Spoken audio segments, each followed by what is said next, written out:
মাগুরায় বড় বোনের বাড়িতে বেড়াতে এসে ধর্ষণের শিকার ৮ বছরের শিশুটি মারা গেছে।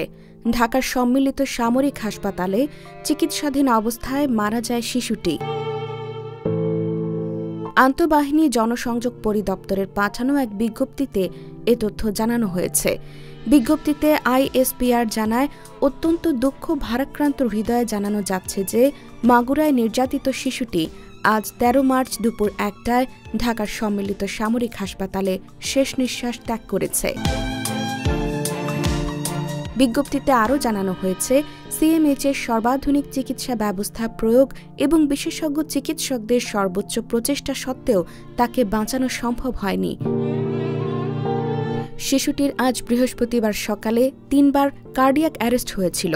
২বার স্থিতিশীল করা গেলেও তৃতীয়বার আর হৃদস্পন্দন ফিরে আসেনি।